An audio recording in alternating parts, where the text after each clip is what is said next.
Hey everybody, it's Peter. Thanks for clicking this video. So today we have the Pixel XL. Finally, the chosen one, the Google phone, the one we've been waiting for, the one we've been hyping up forever. It's okay, so far. Initially when I unboxed it, I was kind of iffy on it. I'm like, I don't know how to feel yet. It's growing on me. We'll see what happens as time goes on and as I review it. It's good, don't get me wrong. It was a weird first impressions. I don't know. I got a weird vibe initially. Probably because it looks so much like an iPhone in the front. So let's run through a couple things that I've noticed, just first impressions that you might want to know. First things first, price. Is it really worth the price? Objectively, I don't think so. But you got to remember, Google is putting this head-to-head with the iPhone. It's actually priced dollar for dollar with the iPhone.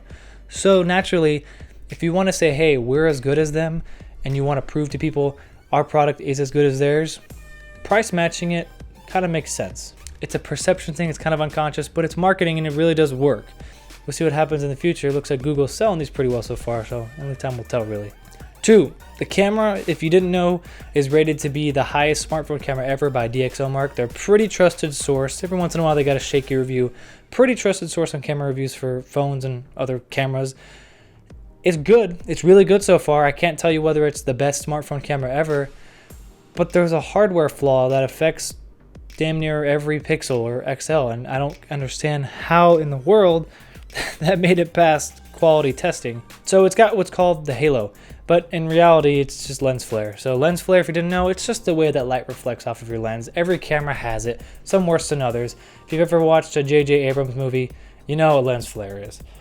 So basically, at the right angle or the wrong angle, there's a little bit of a halo effect or just a really extreme lens flare.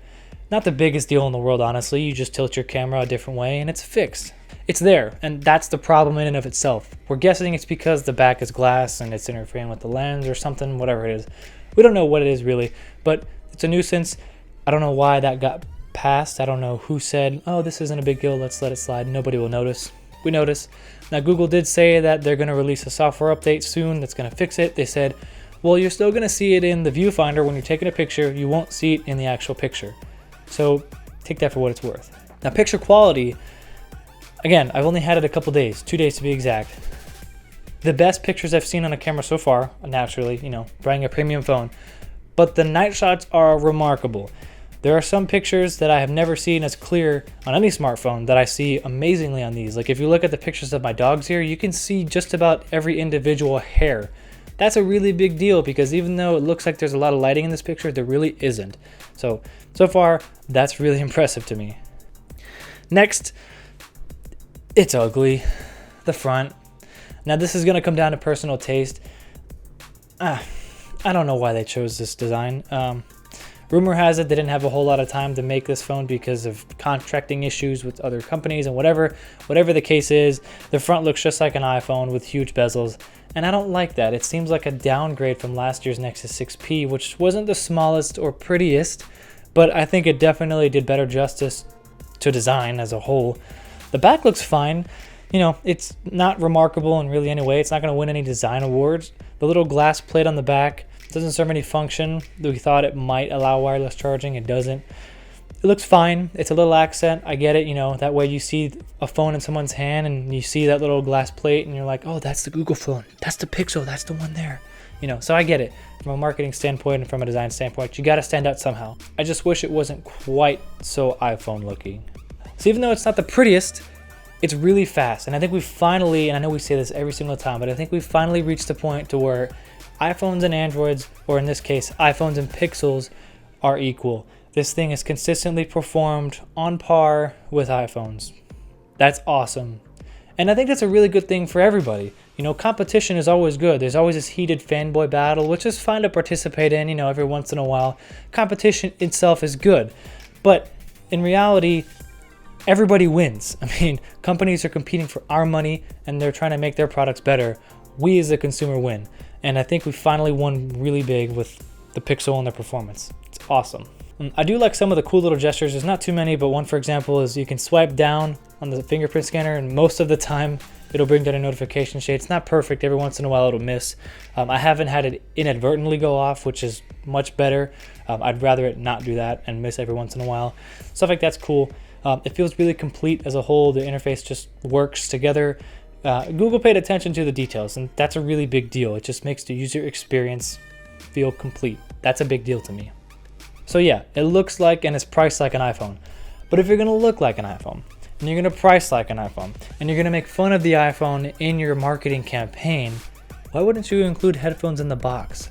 A dollar for dollar price match, and you get a USB-C cable, a charger, a USB-A to USB-C cable, a little USB to USB-C adapter, and a SIM tray. But no headphones. I mean, in their own marketing campaigns, they're saying, we have a headphone jack, Apple doesn't on the iPhone 7, haha. I don't know, to me, it just seems like a cop-out. They could have easily done that. It can't cost that much to throw in a cheap pair of headphones in a box with the phone. Nobody else hardly does that except for Apple at this point. And if you're fighting against them, fight fire with fire. As far as feel in the hand goes, it feels a little chunky, but I kind of like that. It's got a weird, almost wedge-like shape if you look at it from the side, and that's just to eliminate the camera hump. Totally fine with that. I complain about camera humps all the time. This is a solution I can deal with. You probably didn't even notice it was a weird little wedge shape till I pointed it out. That's how minor it is. But I like that implementation. I think it's a good try, and it worked. Worked pretty well. One last minor little detail. The vibration motor feels just right. It's got just the right intensity to where you feel it in your pocket and you're like, oh, I noticed that. That's not a ghost vibration or whatever you want to call it. You know, when you didn't actually have a notification go off on your phone, but you kind of felt like you did in your pocket. It's a thing and you know it. Ghost vibration's all I call it. You can definitely tell, but it's not overpowering, so that's really good. So if you paid attention, a lot of these things that I said apply for the Nexus 6P last year. And so far I'm having a kind of hard time finding a compelling reason to buy this, say over the Nexus 6P of last year. I certainly don't think it's the god of phones, but I'm here to tell you what's the best bang for your buck. So far, I can't give a verdict on this. As it stands, I think it's excellent. But if you try just a little bit, you can get Google Assistant on the Nexus 6P. If you like dual front-facing speakers, you get that on the Nexus 6P. So you sacrifice a little bit of battery life. I don't know. So far, it seems like the trade-offs, they may not be worth it. I don't want you to take it as I don't like this phone necessarily, but I'm always about the bang for the buck. And $932 that I paid for the 128GB Pixel XL is really hard to swallow, knowing that I've got something that's virtually comparable, just a step down in almost every way, but minor step down for, gosh, almost a third of the price if you find the right deal. So that's kind of a first impressions of the Google Pixel / Pixel XL. It's weird. It's been a really weird first impressions. Let's see what happens over the coming weeks. I want to give it some time. I want to give it a chance. Googled so far, you did good, but I think you could have done better. We'll see if that changes. Thank you for watching. I really always do appreciate it. Make sure you subscribe if you want to see the full review. Give me a couple weeks. I'll have that out to you. See ya.